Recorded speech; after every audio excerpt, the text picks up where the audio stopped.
రాత్రి 12 గంటలు దాటిపోయాయి. ఇల్లు మొత్తం నిశ్శబ్దంగా ఉంది. గడియారం టిక్ టిక్ అనే శబ్దం మాత్రమే హాల్లో వినిపిస్తుంది.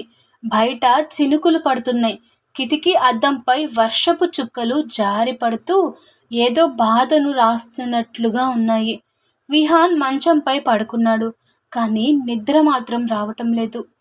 ఈరోజు అతని తల్లి చనిపోయి ఖచ్చితంగా 1 సంవత్సరం పూర్తయింది. ఇంట్లో అందరూ నిద్రపోయారు. కానీ అతని గుండెల్లో మాత్రం జ్ఞాపకాలు మేల్కొని ఉన్నాయి. తల్లి పేరు సరోజ. ఆమె నవ్వితే ఇల్లు వెలిగేది. ఆమె నడిస్తే ఆ ఇంటికి శబ్దం వచ్చేది. ఉదయం లేవగానే బాబూ లేచావా అని పిలిచే ఆ స్వరం లేక ఏడాది అయిపోయింది. అయినా విహాన్ చెవుల్లో అది ప్రతిరోజు వినిపిస్తూనే ఉంది.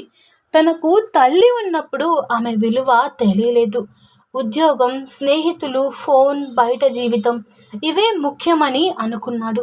తల్లి పిలిస్తే ఇప్పుడే వస్తా అని చెప్పి గంటల కొద్దీ మాట్లాడకుండా ఉండేవాడు. ఆమె దగ్గర కూర్చోమంటే బిజీ అమ్మా అనేవాడు. ఆమె చేసిన వంటను కూడా చాలాసార్లు తినకుండా బయటే తిని వచ్చేవాడు. కానీ తల్లి వెళ్ళిపోయిన తర్వాతే అతనికి అర్థమైంది. ఇంట్లో అన్నం పెట్టేవాళ్ళు చాలామంది ఉంటారు. కానీ మనసుని అర్థం చేసుకొని పెట్టేవాళ్ళు తల్లి ఒక్కరే అని. ఆలోచనల మధ్యలో ఒక్కసారిగా ఫోన్ మోగింది. రాత్రి 12:03. విహాన్ ఒక్కసారిగా లేచాడు. ఈ టైంలో ఎవరు కాల్ చేస్తున్నారు అని ఫోన్ తీసుకున్నాడు. స్క్రీన్ మీద చూసి అతని చేతులు వణికిపోయాయి. అమ్మా కాలింగ్ అని ఉంది. అతని శ్వాస ఆగిపోయింది.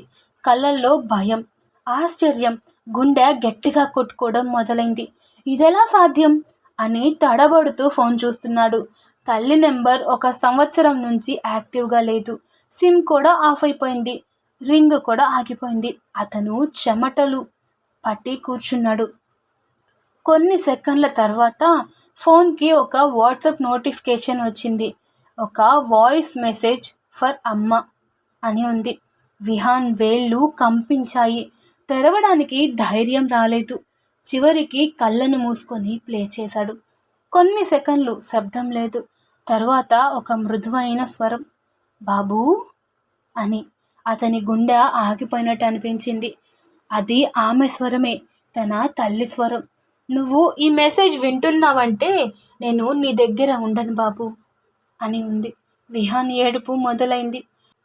నువ్వు ఏడవకు బాబు. తల్లి చనిపోయిన తర్వాత కనిపించకుండా పోతారంతే. మనసు మాత్రం ఎప్పుడూ మీతోనే ఉంటుంది అని ఉంది.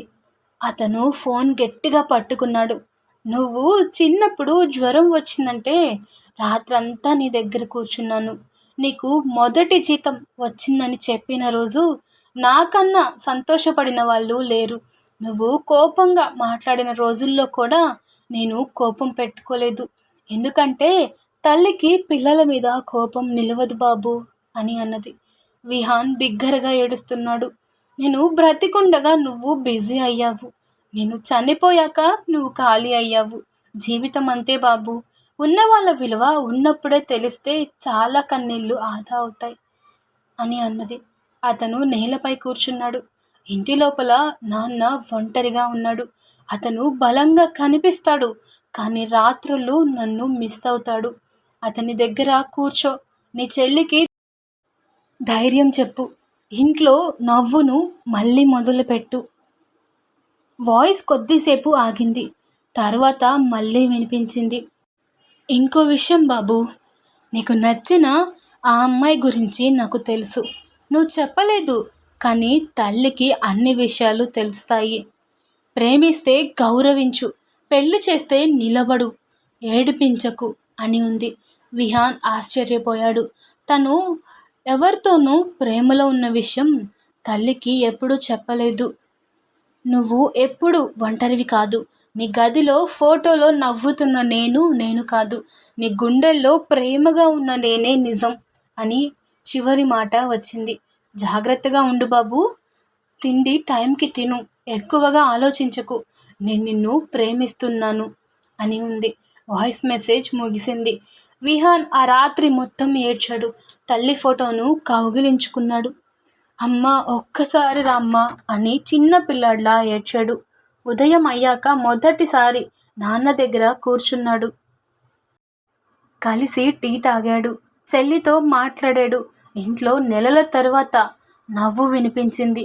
ఆ రోజు నుంచి అతని జీవితం మారిపోయింది.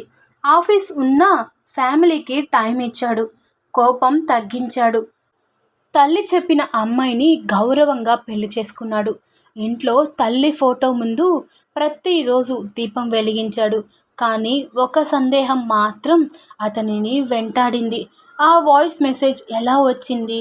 కొన్ని రోజుల తర్వాత అతను తల్లి పాత ఫోన్ ఛార్జ్ పెట్టాడు. గ్యాలరీ, నోట్స్ చూస్తూ ఉండగా వాట్సాప్ షెడ్యూల్ మెసేజ్ యాప్ కనిపించింది.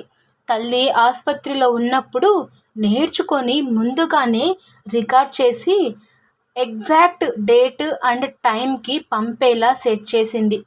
విహాన్ మళ్ళీ ఏడ్చాడు. చనిపోతున్నా కూడా తన బిడ్డ ఫ్యూచర్ గురించి ఆలోచించిన తల్లి. తల్లి ప్రేమకి మరణం ఉండదు. శరీరం పోతుంది కానీ ఆశీర్వాదం కాదు.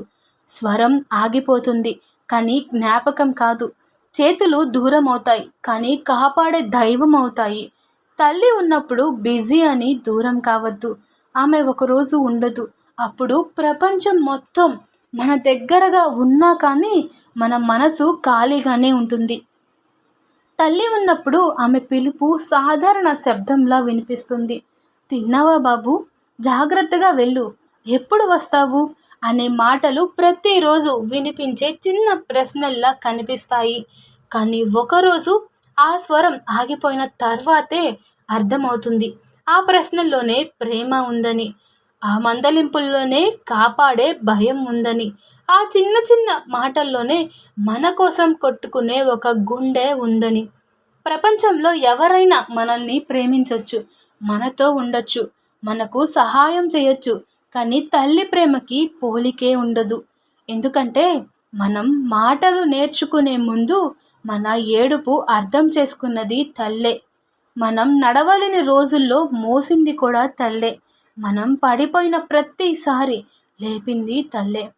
మనం తప్పు చేసినా క్షమించింది తల్లే. మనం అందరం మర్చిపోయినా మన పుట్టినరోజు గుర్తుపెట్టుకునేది తల్లే. మనం తినకపోతే ఆకలితో ఉండేది తల్లే. మనం సంతోషంగా ఉంటే తన బాధ దాచుకునేది తల్లే. చాలామంది తల్లి ఉన్నప్పుడు బిజీ అంటారు, కళ్ళు లేటర్ అంటారు, ఇంకోసారి మాట్లాడతా అంటారు. కానీ ఒక్కరోజు లేటర్ అనే రోజు వస్తుంది. అప్పటికి ఆమె ఫోన్ ఎత్తదు, ఆమె తలుపు తీయదు, ఆమె వంటగదిలో శబ్దం వినిపించదు, ఆమె మంచం ఖాళీగా ఉంటుంది. ఇంట్లో అందరూ ఉన్న ఇల్లు మాత్రం ఖాళీగా అనిపిస్తుంది. అందుకే తల్లి ఉన్న వాళ్ళు అదృష్టవంతులు. ఇప్పుడే వెళ్ళి ఆమె పక్కన ఒక్క 5 నిమిషాలు కూర్చోండి. అమ్మా ఎలా ఉన్నావు అని అడగండి. ఆమె చేతి వంట తినండి. ఆమెతో ఫోటో తీసుకోండి. ఆమె నవ్వును వినండి. ఎందుకంటే రేపు డబ్బుతో కొనలేని ఒక్కటే విషయం, అది తల్లి సమయం. తల్లి లేని వాళ్ళు మీ బాధ నాకు తెలుసు. కానీ ఒక్కటి గుర్తుంచుకోండి, తల్లులు చనిపోరు, కనిపించకుండా దేవుళ్ళవుతారు.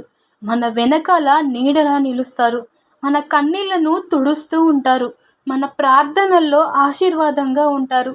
రాత్రి ఒంటరిగా ఏడ్చినప్పుడు మన భుజంపై చెయ్యి వేసినట్టే అనిపించే ఆ భావనే తల్లి. ఈ వీడియో చూసిన వెంటనే మీ అమ్మ కనుక బ్రతికుంటే కాల్ చేయండి. పక్కనే ఉంటే తప్పకుండా ఆమెను వెళ్ళి కౌగిలించుకోండి.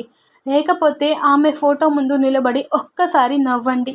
ఎందుకంటే మనం ఎంత పెద్దవాళ్ళమైనా తల్లి కోసం మనం ఎప్పుడూ చిన్నపిల్లలమే. ఈ కథ మీ కళ్ళలో నీళ్లు తెప్పించి ఉంటే ఒక్క లైక్ చేయండి. తల్లి ప్రేమను చూపించండి. మీ అమ్మ ఇంకా మీతో ఉంటే ఇప్పుడే వెళ్ళి కౌగిలించుకోండి. దూరంగా ఉంటే వెంటనే కాల్ చేయండి. ఈ కథ మరొకరి తల్లి విలువ గుర్తు చేస్తుందని అనిపిస్తే తప్పకుండా ఈ కథను వాళ్ళకు షేర్ చేయండి. మీ అమ్మ గురించి ఒక మంచి మాట కామెంట్లో తప్పకుండా రాయండి. ఇలాంటి హృదయాన్ని తాకే కథల కోసం ఇప్పుడే మన ఛానల్ని సబ్స్క్రైబ్ చేసి మన కుటుంబంలో భాగం అవ్వండి. Thanks for watching.